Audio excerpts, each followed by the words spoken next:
সম্প্রতি ইসরায়েলকে শক্তিশালী করতে বড় পদক্ষেপ নেন মার্কিন প্রেসিডেন্ট ডোনাল্ড ট্রাম্প। সাবেক প্রেসিডেন্ট জো বাইডেন ইসরায়েলের জন্য শত শত বোমার যে চালান স্থগিত করেছিলেন, ট্রাম্প ক্ষমতায় বসেই তা আবার ছাড় করেছেন। চরম শত্রু ইসরায়েলের জন্য এমন ঘোষণা দেওয়ার কয়েক ঘন্টার ব্যবধানে এবার নিজের শক্তি জানান দিয়েছে ইরানও। ইরানের রিভলিউশনারি গার্ড বাহিনীর একজন শীর্ষ কর্মকর্তা মঙ্গলবার নিশ্চিত করেছেন, রাশিয়ার তৈরি অত্যাধুনিক Su-35 যুদ্ধবিমান হাতে পেয়েছে ইরান। তেহরান দীর্ঘদিন ধরে এ ধরনের যুদ্ধবিমান কেনার জন্য প্রচেষ্টা চালিয়ে আসছিল। খবরে বলা হয়, রাশিয়ার সঙ্গে কিছুদিন আগে ২০ বছরের চুক্তি সই করে ইরান। এতে দুই দেশের সামরিক সম্পর্ক আরও জোরদার হয়েছে।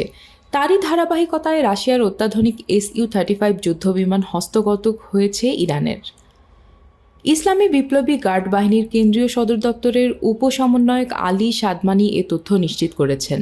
তবে ঠিক কতগুলো বিমান ইরান হাতে পেয়েছে সে বিষয়ে কিছু জানাননি তিনি। ইরানের এই কর্মকর্তা জানান, রাশিয়ার সঙ্গে এই বিমানের প্রযুক্তি হস্তান্তরের বিষয়েও চুক্তি হয়েছে। আগামী দিনে Su-35 যুদ্ধবিমান ইরানেই উৎপাদন করা হবে। এজন্য প্রয়োজনীয় কাঠামো তৈরি করে দেবে রাশিয়া।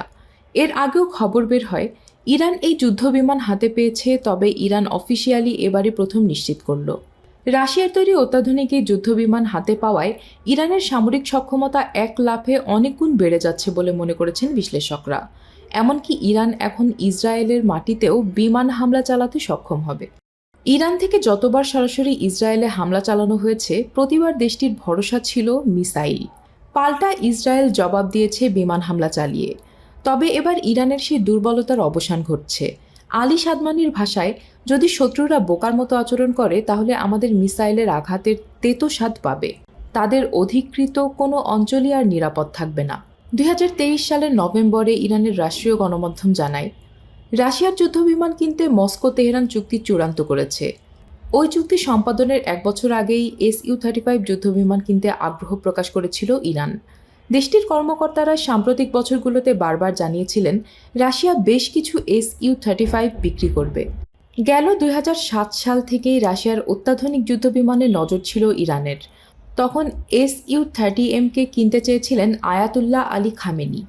কিন্তু জাতিসংঘের নিষেধাজ্ঞা ও রুশ কর্মকর্তাদের সিদ্ধান্তহীনতায় সম্ভাব্য সেই চুক্তি ভেস্তে যায়। পরবর্তী ২০১৫ সালে নতুন করে এই আলোচনা শুরু হলেও সেবারও এই প্রচেষ্টা ব্যর্থ হয়। ইরানের বিমান বাহিনীর বহরে রয়েছে শুধু যুক্তরাষ্ট্রের পুরনো মডেলের যুদ্ধবিমান, তাই দেশটি অত্যাধুনিক যুদ্ধবিমান পেতে মরিয়া হয়েছিল। ইরানের সবচেয়ে প্রয়োজনীয় মুহূর্তে সেই যুদ্ধবিমান নিয়ে পাশে এসে দাঁড়ালো রাশিয়া।